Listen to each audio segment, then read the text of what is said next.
Planeta Água. Bem-vindo ao Paracatu Rural. Neste mês de novembro, aconteceu o 24º Simpósio Brasileiro de Recursos Hídricos em Belo Horizonte, Minas Gerais, para discutir melhorias nos usos múltiplos da água. A secretária de Agricultura de Minas Gerais, Ana Maria Soares Valentini, destacou a importância da água para a produção de alimentos, além dos esforços da atual gestão em garantir segurança alimentar a uma população crescente, mantendo-se em diálogo constante com os produtores e com pesquisadores. O evento foi promovido pela Associação Brasileira de Recursos Hídricos, ABR Hidro, em realização conjunta com o Governo de Minas Gerais, a Federação das Indústrias do Estado de Minas Gerais, FIENG, e outras entidades parceiras. No encontro foi firmado um acordo para a implementação do Sistema de Monitoramento de Uso de Recursos Hídricos. A iniciativa vai apoiar o desenvolvimento de tecnologias de monitoramento remoto, em tempo real, de usos da água e de sistemas de informação para coleta, armazenamento e tratamento. Também será possível acompanhar a disponibilidade dos recursos hídricos. A ferramenta ainda permite a autogestão pelos usuários, mediar conflitos, simplificar procedimentos, garantindo a integridade das informações e a transparência da gestão. O Acordo de Cooperação Técnica vai criar um aplicativo para que o IGAN receba os dados de telemetria, obrigatório para alguns usuários, explicou o diretor-geral do Instituto Mineiro de Gestão das Águas, IGAN, Marcelo Fonseca. A plataforma vai permitir receber os dados e tratá-los de forma a gerar informações para usuários e para o órgão gestor, conhecendo em tempo real a quantidade de água usada no estado. Em um dos dias de evento, membros do corpo técnico da CEAPA, além da presidente da Irriganor, Rovena Bettina Petrol, apresentaram os programas Zoneamento Ambiental Produtivo e de Revitalização de Subbacias Hidrográficas. A presidente da Irriganor, Rovena Petrol, conversou com o Paracatu Rural sobre o 24º Simpósio Brasileiro de Recursos Hídricos. Bom dia, Francis. Bom dia, ouvintes do Paracatu Rural. É um prazer estar novamente aqui com você. Eu estive essa semana no 24º Seminário Nacional de Recursos Hídricos, que foi no Expo Minas, em Belo Horizonte. Um local muito grande, onde tivemos lideranças de toda a parte de irrigação, de saneamento básico, de mineração, de todos os usuários de água, nesses dias de evento aconteciam 9 palestras simultaneamente em cada segmento, né? Segmento saneamento, segmento irrigação, segmento uso de água e mineração, reservação. Então foi um momento muito importante de rever as lideranças aí estaduais, nacionais que envolvem nessas questões hídricas. Dona Rovena, com a participação da senhora, o que a senhora destaca de que foi apresentado por parte da Irriganor e a essas autoridades, a esses palestrantes, às outras pessoas que ali participavam desse seminário? Eu participei de três rodadas de palestras. A primeira delas com o tema de agricultura irrigada, água na agricultura irrigada, onde nós tivemos os palestrantes Dr. Linneu, da Embrapa, Dr. Mantovani, lá da Universidade Federal de Viçosa, que inclusive é a pessoa que está cotada para fazer o estudo da hidrologia superficial e subterrânea, que a Irriganor pretende fazer. E nós tivemos também como palestrante o nosso eterno ministro da Agricultura, Alisson Paulinelli. Nessa rodada de diálogos, né, a gente pôde ver que o Brasil tem muita água disponível ainda. Então nós usamos, né, tem um mito de que a agricultura usa 70% da água. Sim, 70% da água usada, né? Aí mineração usa um tanto, as cidades usam outro tanto, mas na realidade a gente utiliza menos de 3% da água disponível nos nossos rios. Então nós ainda temos um potencial de crescimento na agricultura irrigada muito grande. Então nós ainda somos assim, irrigamos muito pouco. E a partir do momento que a gente irriga mais, a gente diminui a pressão sobre a abertura de novas áreas. Então, a agricultura irrigada é o grande aliado para se fazer uma agricultura sustentável. Dona Rovena, a senhora tem muito conhecimento também no sul do país e lá a gente tem muita notícia de que a utilização da irrigação é muito grande em vista do restante do país. Isso é verdade? Sim, a cidade no Brasil que mais irriga é Uruguaiana, tá? Mas é uma irrigação por inundação. Então, lá nós temos ali naquela região uma quantidade imensa de barragens, porque enquanto a gente usa aí em torno de 350 a 400 milímetros por hectare ano na nossa agricultura irrigada por aspersão, a irrigação do arroz gasta no mínimo umas 8 vezes mais. Então, o Rio Grande do Sul irriga bastante, né, ali na região de Uruguaiana, mas armazena muita água. Coisa que aqui a gente ainda tem um tabu sobre questão de reservação de água. As pessoas associam barragens a barragens de rejeito de irrigação, de mineração. Então, eles têm medo, mas a barragem vai romper. Uma coisa é barragem de mineração, que tem resíduos muito pesados, e outra é reservação de água. E justamente esse foi um outro tema debatido ali, foi apresentado pela Irriganor, de que é muito importante trabalhar muito a questão do barramento, das barragens, não é isso, dona Rovena? O outro rodada de palestras que eu participei foi com o título de reservação de água. Então falou uma servidora do IGAN sobre a questão da legalidade da construção de barramentos, que muitas vezes quando o empreendedor tenta fazer um barramento, ele tem que relocar uma área de preservação permanente, ele vai ter que relocar uma reserva legal, ele vai ter que fazer a supressão dessa área de florestas. Então, assim, todo o procedimento legal para se fazer isso. E o questionamento maior que a Irriganor fez, né, e vem fazendo no último ano junto ao IGAN, é sobre como o órgão entende o uso de água de um barramento.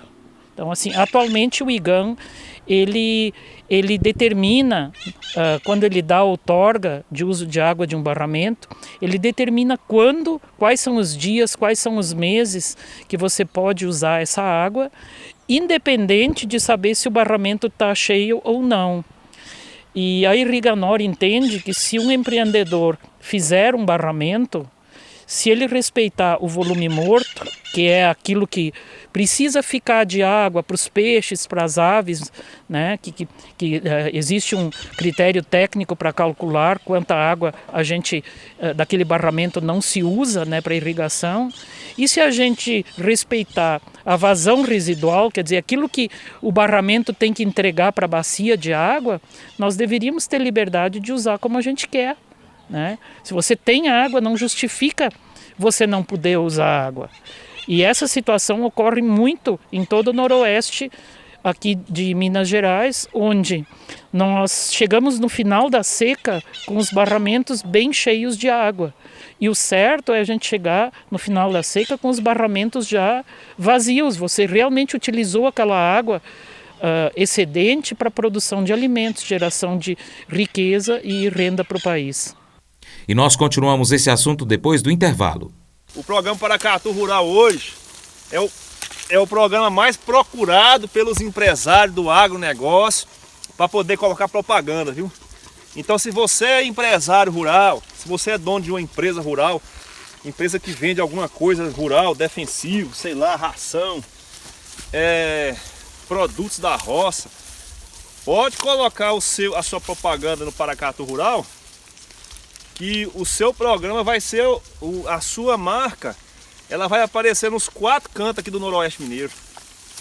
Tem vezes que eu estou fazendo consultoria 300 km de Paracatu, o cara me pergunta lá, você que é aquele locutor lá do programa? Eu falei, não sou locutor não tenho, minha voz é horrível. Não, mas você não é aquele cara que faz os programas não. Eu sou o agrônomo parceiro do Paracatu Rural. Agora o locutor mesmo é o Franz, que tem a voz bonita, um caboclo bonito, estiloso. Ele é que é o locutor. Ah, mas você assiste o programa Paracatu Rural? Assisto. Aqui em casa, aqui, todo mundo assiste o programa Paracatu Rural. Assiste no YouTube. Assistir que fala é assistir mesmo, ver, né? Porque tem o YouTube também, o programa no YouTube, Paracatu Rural. E ouve o programa na rádio. Então, pessoal que tem internet na roça, assiste o Paracatu Rural no YouTube. E aqueles que não tem internet, tem o rádio, ouve o programa Paracatu Rural, tá bom? Então você que é empresário rural aí, ó, põe sua propaganda aí que você não vai estar perdendo não, viu, pessoal? E ajuda aí o programa a crescer, porque aí o França me contrata para eu poder trocar esses estacas aqui que tá quebrando outras pessoas, tá bom? O monitoramento da qualidade da água superficial no estado de Minas Gerais, realizado pelo IGAN, foi apresentado em um dos painéis do Simpósio Brasileiro de Recursos Hídricos. O programa, executado desde 1997, busca a produção sistemática de informações sobre a qualidade das águas dos rios mineiros. O objetivo é conhecer a evolução frente aos impactos exercidos pelo desenvolvimento produtivo e às pressões ambientais. Os dados foram apresentados pela gerente de monitoramento de qualidade das águas do IGAN, Catiane Brito. Esse acompanhamento nos garante acesso a informações estratégicas de indicadores e de subsídios para preservação e controle da poluição. A gerente também observou que os dados de monitoramento se interligam a vários instrumentos de gestão, como a cobrança pelo uso dos recursos hídricos, o enquadramento e a outorga. Rovena Petrol, presidente da Irriganor, continua explicando sobre o volume hídrico disponível em barramento que deveria ficar disponível aos produtores que ela citou anteriormente. O que é volume morto, né? Volume morto é aquela quantidade de água que todo barramento tem que ter para que os peixes não morram, para que as aves possam estar ali na volta, né? Cumprindo o seu papel também no ecossistema. E a vazão residual, ela é calculada em função de quanta água entra no barramento. Então, por exemplo, vamos exemplificar agora o barramento que vai ser construído no Santa Isabel. Então, nós vamos construir uma barragem no Santa Isabel que vai dar segurança hídrica para a cidade. O rio Santa Isabel, ele tem uma determinada vazão. Então, no momento que você barrar o rio, você tem que entregar um X de água para o vizinho que está abaixo, porque senão você corta esse uso múltiplo de água que está previsto na nossa legislação. Então, o IGAN prevê que num curso de água você possa usar um pouco de água e largar o resto. Então, isso seria vazão residual. Por exemplo, se a gente tem então essa vazão ocorrendo da forma correta como está na legislação, se tem aquele volume morto armazenado ali de acordo com o que está na legislação. E vamos supor que está sobrando desse volume total aí, né? Aliás, do volume total que nós temos ali armazenado, nós temos então 30% de excedente. E o IGAN não libera então a utilização desses 30% de excedente que está, no caso, destinado para a agricultura. É mais ou menos isso aí. Exatamente. Ele não leva em consideração a água que você tem armazenada. Para outorgar a água de um barramento, ele leva em consideração a área que você tem irrigado. Então, assim, na maioria dos casos, de forma inteligente, as pessoas que têm barramento quase que podem dobrar a capacidade de água. Porque muitas vezes existe aquilo que o pessoal chama, eu vou enrabichar um pivô no outro. Você enrabicha um pivô no outro, às vezes você salva uma cultura de soja com apenas 2 irrigações. Né? Você não precisa fazer uma irrigação cheia para produzir o máximo que aquela cultura pode lhe dar. Se a gente tiver esse entendimento, a gente pode ampliar muito a irrigação como irrigação de salvamento. Dona Rovena, a senhora falou que teve vários temas debatidos ali. Qual outro que a senhora destaca que foi conversado então nessas rodadas de palestras? O painel que eu participei foi a apresentação dos zoneamentos ambientais produtivos que a Irriganor já entregou para a sociedade, que foram o do Ribeirão das Almas, o do Santa Isabel e o doente Ribeiro. Inclusive a doutora Marília levou o caso do Santa Isabel para ser apresentado na Escócia durante a COP26. Por quê? Porque sim, Paracatu ficou sem água em 2017, várias ações foram feitas no pós-ZAP para que isso nunca mais aconteça. A primeira ação foi com verba de R$800 mil, que foi inclusive anunciada no dia do estudo pela nossa secretária de Agricultura. Foram feitas 900 barraginhas, foram feitos mais de 100 quilômetros de curvas de nível, e desde então o Santa Isabel não teve mais enchente, porque a água infiltra toda na bacia. E agora, recentemente, foi anunciado uma verba de cerca de R$7 milhões. Essa verba ela vai vir através do Comitê da Bacia do São Francisco para a revitalização da bacia, onde serão construídas 93 quilômetros de estradas ecológicas.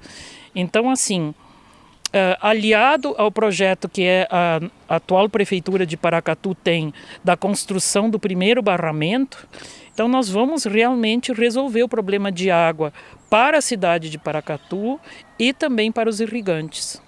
E assim, vale ressaltar, né, dona Rovena, que diante de todas as dificuldades burocráticas que nós estamos enfrentando desde 2017, a gente já está vendo, né, rapidamente a natureza respondendo essas ações em benefício à bacia hidrográfica, principalmente no tratamento do solo ali daquela região, né? Eu tive a curiosidade, depois da construção das barraginhas, né? Teve uma chuva muito pesada de um sábado, na noite de sábado para domingo. Aí, domingo de manhã, a gente pegou o carro e foi até o Santa Isabel. E assim, as barraginhas estavam cheias de água vermelha, barrenta. E o Santa Isabel estava limpinho. Então, assim, isso é o melhor resultado de que a bacia hidrográfica está sendo bem cuidada. Inclusive, na minha viagem a Belo Horizonte, né, eu passei pelo rio Paracatu, que me preocupa muito, né? Tava com muitos sedimentos. O Rio da Prata, então, que é um caos, né, em termos de assoreamento. Então, nós precisamos olhar para essas bacias hidrográficas também e não nos preocupar quando chove. Vai dar enchente. Uma bacia bem preservada, ela, quando chove, a água do rio segue limpa. E as captações dessas enxurradas são feitas nas barraginhas ou em outras intervenções. A Irriganor, outras entidades que cuidam das questões hídricas do estado de Minas Gerais, da região noroeste de Minas, da bacia do Paracatu, precisam participar e mostrar esses casos, né, esses casos estudados. Como eu até conversei com o Tonhão, eu falei que o produtor rural é quem mais observa o que está acontecendo na propriedade dele. Quando acontece uma chuva, quando está faltando a chuva, aquele córrego, aquela nascente, o que está acontecendo? Isso tudo é importante. O produtor rural repassar para a sua instância superior, por exemplo, participar de uma reunião do CBH, vir até Irriganor, relatar os acontecidos, fotografar. Hoje todo mundo tem como fazer fotografia, fazer um registro em vídeo e apresentar isso aí para que essas ações possam ser tomadas de acordo com essa observação, que nada mais é que algo científico, né? Que um pesquisador, um cientista, ele observa, faz os experimentos e coleta o que é bom e o que é ruim daquele experimento ali. E essas ações como o zoneamento ambiental produtivo têm demonstrado, principalmente no caso daqui que a senhora acabou de citar, que é o do Santa Isabel, que essa observação, ela sendo feita e aplicando essas técnicas no solo, nas outras estruturas ali da bacia, pode muito bem revitalizar rapidamente uma estrutura, né? Por exemplo, o cercamento de nascentes. Conversei com o Tonhão também, que há muitos anos vem trabalhando no cercamento de nascentes, vem falar de Francis. A gente faz um cercamento, um ano depois a gente já vê o resultado assim, maravilhoso, com a vegetação que acontece ali naquela região e a água até transbordando aquele limite ali da cerca, por exemplo.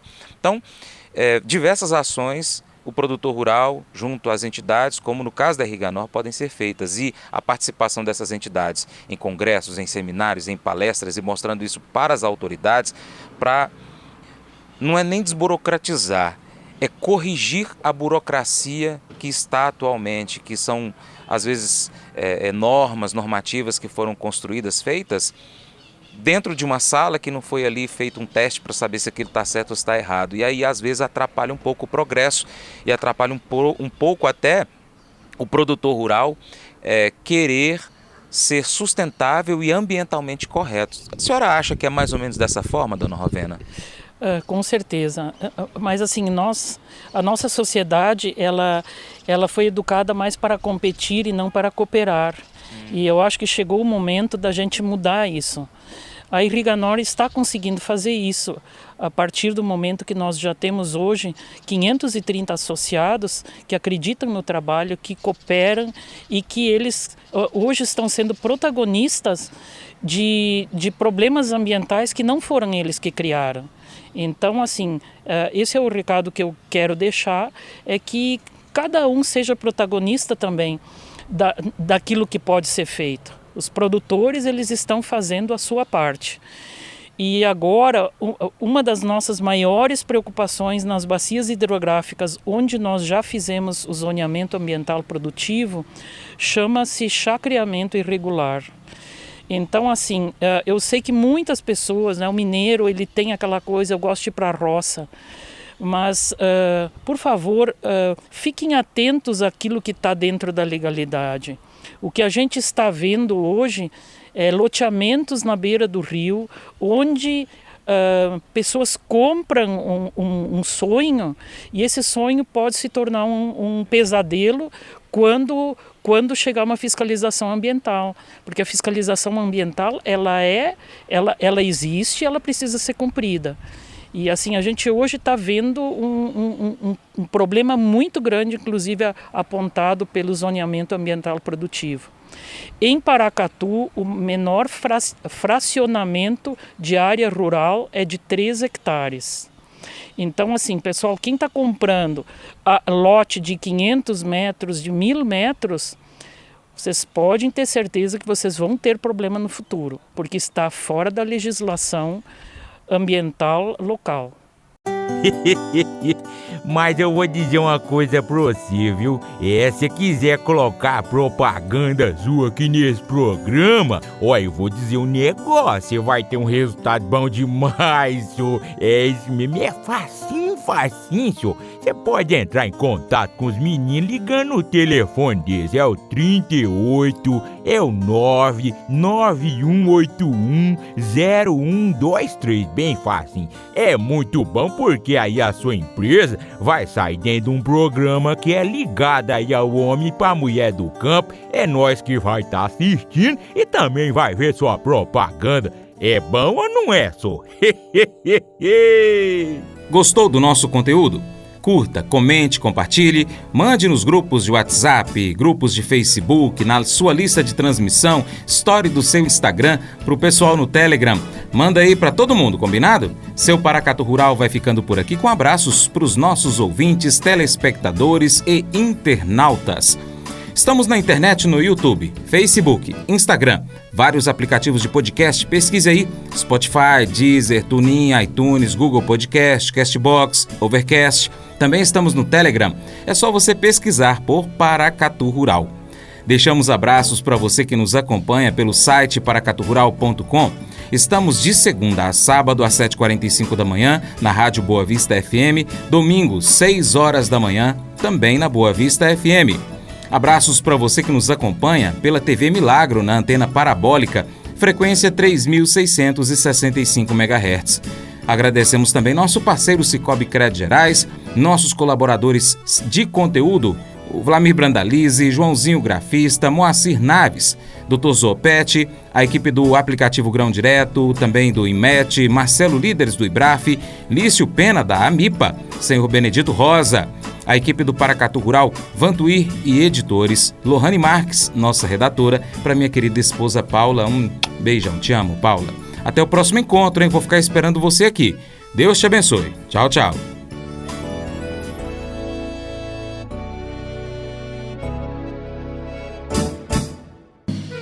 Acordo de manhã, para prosear no mundo do campo, as notícias escutar. Vem com a gente em toda a região com o seu programa Paracatu Rural.